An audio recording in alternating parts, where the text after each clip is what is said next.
Welcome to the MUFG Global Markets FX Week Ahead podcast with Derek Halpenny, Head of Research, Global Markets, EMEA and International Securities. It's Friday, 29th of May 2026, and joining Derek to pose some questions on the financial market themes for the week ahead is James Roulston, Vice President, FX Institutional Sales. This podcast is only intended for professional investors in jurisdictions in which its use is permitted under applicable laws, rules, and regulations. It has been produced for information purposes only and should not be construed as investment research or advice. MUFG EMEA disclaimers and disclosures can be located on our website. Hi, Derek. Thank you very much for joining. Happy Friday. Hi, James. Yes, indeed. I'm the same to you. As always, there's so much to digest. I think the easiest place to have a jumping off point is to talk about the potential of a US-Iran deal. Am I optimistic, or is this looking likely? What are your thoughts? This certainly feels more plausible, more credible. There's been no outright denials of details that have been reported. Axios kind of given the details. So it certainly looks this is the real deal. It sounds like the noises coming from both sides are in agreement, and it's the first time we've sort of had that in a while. So that's I'm certainly optimistic. Yeah. No, definitely. But because of that question, is there I'm guessing what I'm leading to is that the markets haven't really reacted that much to this potential 60-day extension to the ceasefire. Is that the reason why we haven't seen such a big reaction so far? Well, I think, like as we all know with Trump, it can swing one way and then another way pretty quickly. So it's still kind of awaiting his formal sign-off, which we may get today, or if it's not today, I would imagine over the weekend.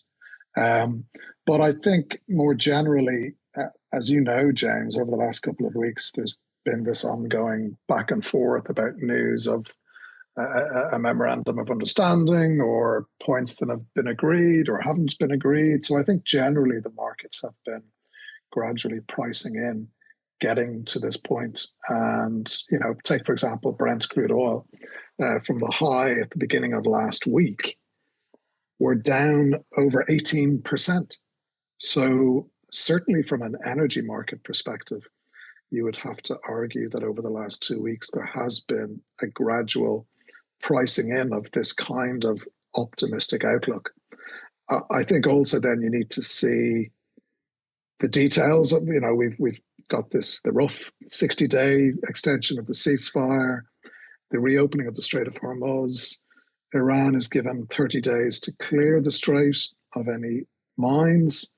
And then there's this period of negotiation on the enrichment of uranium and the stock that Iran has, along with coinciding with negotiations on the easing of sanctions and the unfreezing of some of Iran's assets. So there's quite a lot to get through. And ultimately, the most important element of it is, of course, the reopening of the Strait of Hormuz. Yeah. And how that unfolds will be important, because if Iran has been given 30 days to clear the strait, that could imply that there might not be that much traffic over the first 30 days. We're already getting evidence of a tightening of supplies, and that kind of gradual, maybe more disappointing pace of reopening the strait is an obvious risk that I think will probably curtail any further pricing in of optimism until we get some clarity in terms of how that would unfold. That definitely makes sense. So the optimistic view of us getting a ceasefire coming through now, but there's going to be a lag in a return to normal, I suppose, of trying to get the strait completely open, cleared of mines, like you said, 30 days for that to happen. So that's still quite a lag for the markets to sort of build in and try to get past, I suppose, the risk premium that's definitely built into most of the sort of situations at the moment, right? Yeah. Like to me, if you consider Brent crude pre-conflict was averaging 70, 72-ish, something around there over a decent period before the conflict began, and we're trading just above 90. I can't imagine we get back into the 70s. I think the initial risk premium is going to be more substantial than that. So we could get into the high 80s, maybe, and then settle there.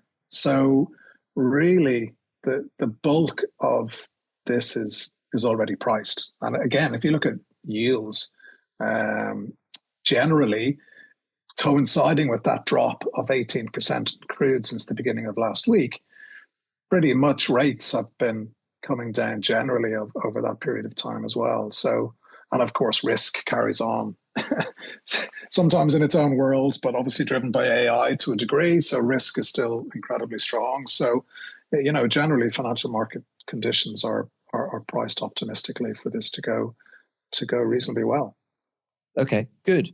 And with that, we've had a couple of numbers come out with regards to the obvious knock-on effect, which is inflation.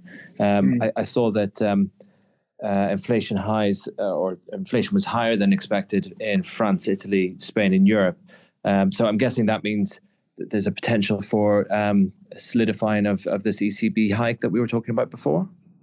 Yes, absolutely. And I think this element is possibly important to FX because, I think on the European side and the inflation data that you just mentioned, James, that certainly, I think, will encourage the ECB to carry on, which is basically they've primed the markets for a hike at the June meeting. And even on confirmation from Trump of this deal being confirmed, I just can't see the ECB backing down at this point in time. And, we still have a fair amount of inflation that's in the pipeline that is ultimately going to come through. So from an ECB perspective, and even from the Bank of England perspective, even though the Bank of England have certainly been less forceful in their guidance on hikes and have been kind of a bit more balanced, I would still say, inflation is heading higher in the UK despite the more favourable inflation print that we had this month. And there was some temporary factors or different quirks that helped keep it lower. But ultimately, the Bank of England and the ECB, we think, will still hike even under this deal. Whereas you move to the US, and we have Kevin Warsh coming in, who we think is certainly going to be dovish, and maybe even, the markets are underestimating the potential influence that he might have. And, we've had inflation data from the US, and it was broadly in line. The month-on-month moves a little bit less than expected. But, if you go back to Warsh's nomination hearing, he said that he liked trimmed measures of inflation because it kind of gives you the true underlying picture. And the Dallas trimmed PCE figure came out yesterday, and that is up a mere 2.3% on an annual basis. And that's the third consecutive month that we've been in or around that level, which is the lowest rate since May 2021. So, if that's what Warsh is looking at, he's going to push for looking through the energy price shock, especially in the context of a deal being done and the Strait of Hormuz reopening. So given the fact that the curve in the US has probability of a hike priced, doesn't have a full hike priced, there's still there, I think, potentially more scope for a reversal of the move that we've had more recently in the US. And that kind of divergence in rate moves or monetary policy short-term dynamics would certainly point to the re-weakening of the US dollar. Yeah.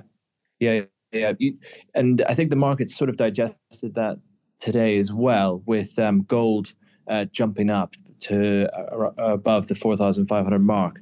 So that's probably an indication that they're seeing that there is that potential for the Fed to differ to its colleagues in Europe and the UK. Yeah, definitely. And and it's not just Kevin Warsh, but obviously he's going to have some influence. But he needs to build support. He's not going to have full support on day one. But there's also other board of governors who would have the same kind of leaning. Michelle Bowman has spoken, and her comments today were certainly indicative of being more in favour of moving rates lower going forward. Great. Thank you. I'm guessing divergence of rates is a nice little segue into Japan as well, because unlike Europe, the inflation numbers that we just got from Japan, they're actually a little bit lower than we expected, right? So we had the Tokyo data, which was certainly on the weaker side. Yeah. However, the government kind of policy influence is certainly at play there. So the gasoline subsidy, and then Tokyo specifically has childcare subsidies, water rate subsidies, and all of these factors have helped to depress the overall annual rate. And again, similar to, say, for example, the UK, where we've had weaker inflation as well this month, the outlook going forward is still that we're going to see a move higher. So I don't think it alters what the BOJ has been doing of late, which of course is preparing the markets for a 25 basis point hike at the next meeting in June. So I don't think today's data will scupper that, especially given, maybe we'll talk about it now, the intervention and the fact that dollar yen is nearly back at 160 where we intervened a month ago. The rate hike of the BOJ up to 225 is probably going to help that intervention number of the 160 of dollar yen that we sort of keep mentioning in these sort of discussions. That we got earlier today the intervention numbers over the last month. What was your take on them? A little bit bigger than expected, based on the BOJ current account changes each day, measuring kind of bank reserve changes. The estimate was a little bit over 10 trillion, so the figure came out at 11.7 trillion. So that was the biggest 1 month intervention total, and surpassed the intervention of May 2024, when we had just under 10 trillion of yen buying. So the largest, and given the spot price action, the least successful. And that's down to what we and others were saying when the intervention took place, and that is that the fundamental backdrop just wasn't conducive to any kind of sustained move lower for dollar yen. And that was, of course, higher energy prices, higher global yields. So if this deal is going to sustainably reverse that move, well then, ironically, it won't be that record-sized intervention. It'll be developments abroad that will ultimately potentially prove more successful in getting dollar yen lower. Yeah, timing is everything. And timing has come to support the BOJ and the MOF in the past. Yeah. I mentioned that April-May 2024 intervention. That was the next least successful because, of course, they intervened again in July 2024. And in April-May 2024, US yields were elevated between 4.75% and 5% front-end yields through that intervention period, and therefore it wasn't successful.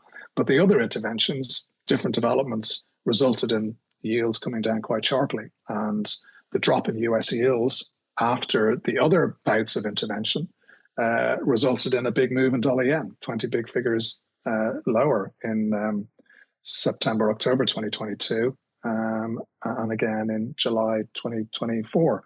So those interventions were successful because of developments in the US. And again, if this one's going to be successful, in quote marks, that will be because of this deal that could be a game changer in terms of energy price action. What did you think of Katayama's justifications for the intervention? Tenuous at best. Okay. Just take a look at dollar yen 1 month implied volatility. 2 days before intervention on the 30th of April, 1 month implied vol had dropped to its lowest level in nearly 2 years.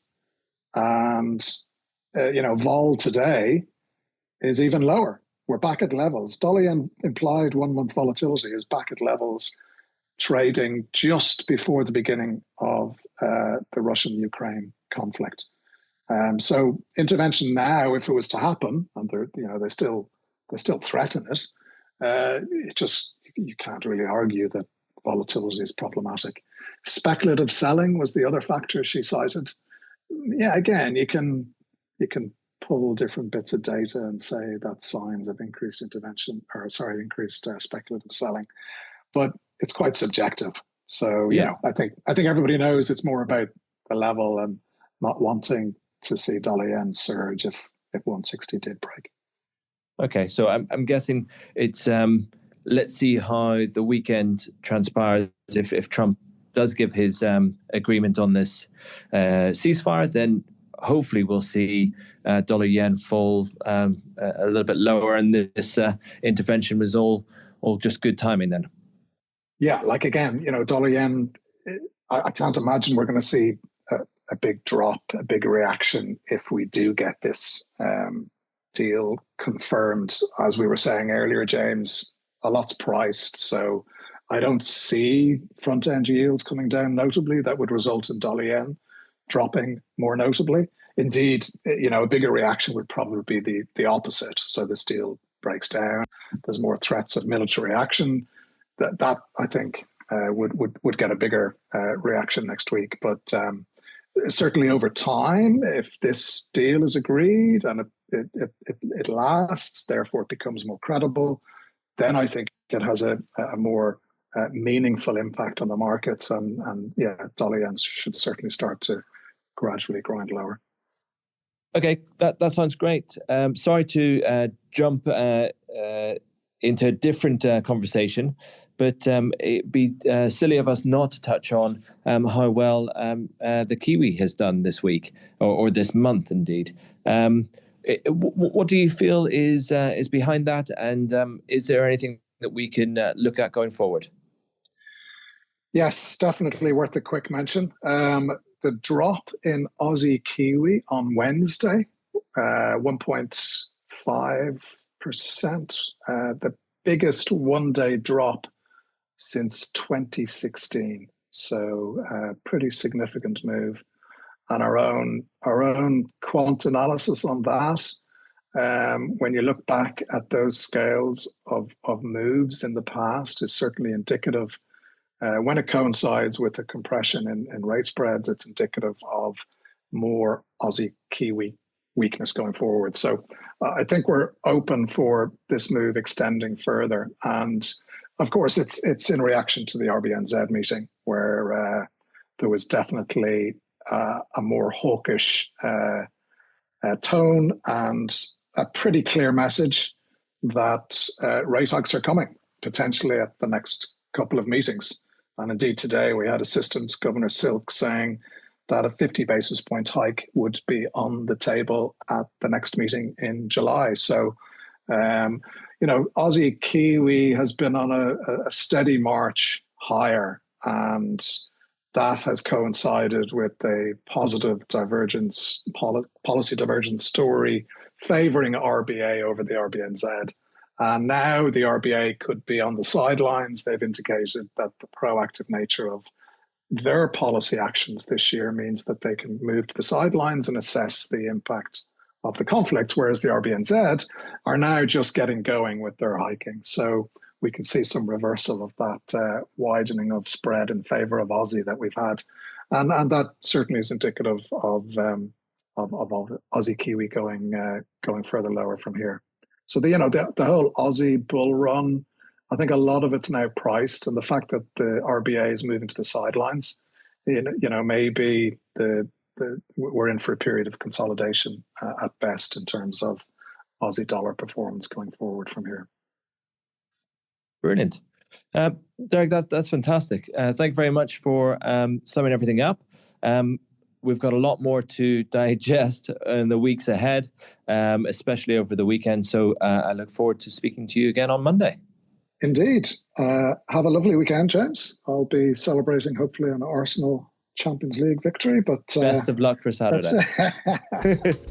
All right. Talk Cheers. next week. Thank you very much, Derek. Bye-bye. Thank you for listening to this MUFG Global Markets podcast. Rate, review, and subscribe. Contact your MUFG sales rep for more information. Come back next week for more insights from the Global Markets Research team.